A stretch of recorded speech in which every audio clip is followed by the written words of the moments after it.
Hello, everyone.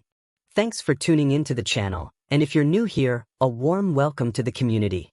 Today, we have something incredibly exciting planned for you, so make yourself comfortable, grab a snack, and enjoy the experience.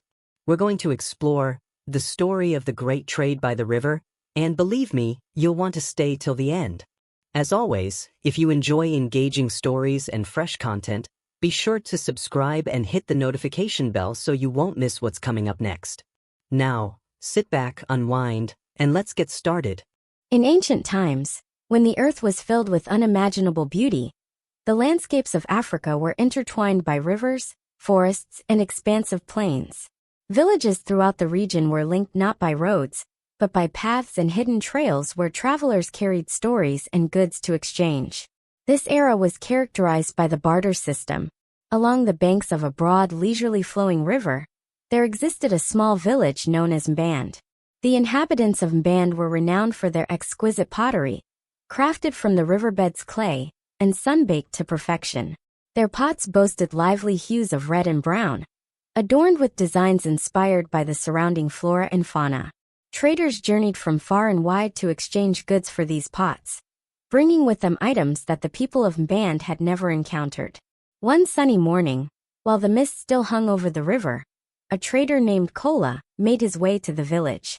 Kola hailed from a remote region to the north, famous for its salt deposits. Salt, an invaluable commodity in those days, was frequently bartered for other highly prized items, as it was essential for food preservation and enhancing flavor. The people of Mband welcomed Kola with open arms, eager to see what he had brought along.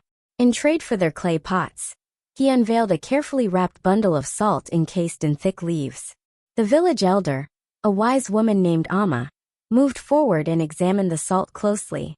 She scooped a handful of the white crystals, held it up to catch the morning sunlight, and nodded in approval. Amma signaled for a villager to fetch one of their finest pots. She and Kola knelt down to discuss the worth of their items. Kola recounted the challenges of transporting salt from such a great distance, while Amma explained the love and time invested in creating a single pot. Their conversation encompassed not just the items themselves, but also the journeys they had undertaken to bring them to this moment. In the end, they settled on a just exchange, a large clay pot for a small bundle of salt. This was a ritual rooted in respect, transcending the mere trade of goods. The villagers erupted in cheers and applause, thrilled with the valuable resource they had acquired.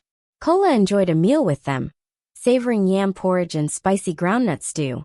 While they ate, he regaled them with tales of the distant lands he had visited, describing the camels he had encountered on the sandy stretches and the stars that guided his path at night. Amma listened attentively to his stories, fascinated by the world beyond Mband. She, in turn, shared legends of the river spirits that safeguarded their village and whispered through the reeds under the cover of night. Kola was captivated by these stories and asked if he could stay an additional night to hear more. The following morning, Amma presented Kola with a gift, a beautifully decorated pot, larger and more elaborate than the others. "Accept this as a symbol of our friendship," she said, "and remember us when you return to your homeland." Kola received the pot with heartfelt appreciation. In return, he left an extra bundle of salt, more than their agreement stipulated, saying, "May this salt serve as a reminder of our encounter, just as the river reminds you of your home." Then, he set off down the river trail, carrying with him tales and memories from Mband alongside his goods. As Kola faded from view, Amma contemplated whether she would ever discover what lay beyond the riverbanks of Mband. Days transformed into weeks and weeks into months. The inhabitants of Mband continued their traditional routines, crafting pottery, fishing in the river, and cultivating their fields.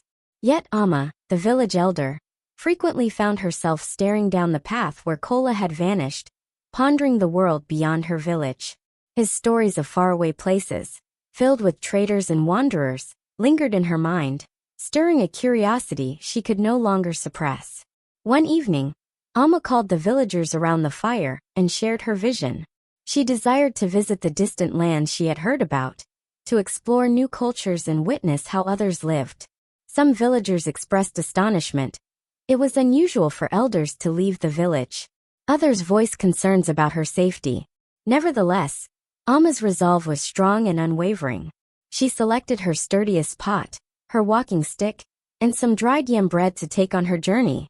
Several villagers volunteered to join her, and with their blessings and farewells, they set forth toward the northern territories. Alma and her companions trekked for many days, fording rivers, traversing forests, and crossing open plains. Along the way, they encountered various traders, exchanging not just goods, but also tales of the places they had visited. Each individual they met spoke of even more distant areas, further igniting Alma's curiosity. They journeyed through vibrant marketplaces filled with the sounds of drums, the bleating of animals, and the enticing aromas of spices. Finally, after a lengthy journey, they arrived at Kola's village. The northern tribes welcomed them warmly, and Kola, recognizing Alma, embraced her as if she were part of his family. Alma was captivated by their lifestyle.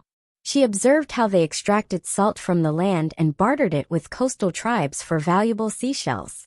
The northern villagers admired her pottery and asked her to impart her crafting skills. For several weeks, Alma taught them the art of pottery making. In exchange, the northern villagers shared their expertise in salt preservation, star navigation, and identifying signs of weather changes. Every evening, Alma and Kola exchanged tales and laughter, and she experienced profound joy, feeling simultaneously like both a student and a teacher, evolving with the passing days.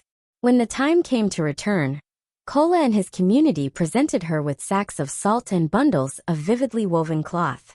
Alma felt incredibly thankful, knowing she was going back to Mband not only with material goods, but also with knowledge, stories, and memories that would remain with her forever.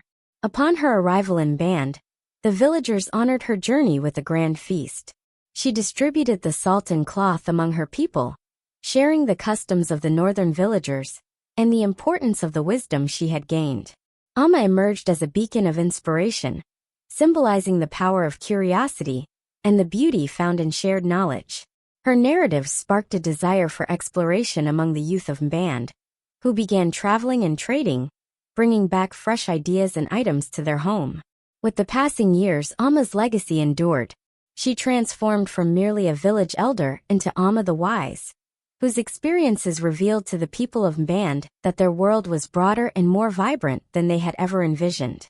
As she aged, Alma continued to gaze down the riverbank path, imagining the wonders that awaited her beyond, aware that every traveler who departed took a fragment of her story with them, no matter their destination. Thank you for watching till the end. If you found this video helpful and enjoyable, please remember to hit the like button as it really supports the channel. Also, if you're new or haven't already, make sure to subscribe and enable notifications. Until next time, take care and keep exploring.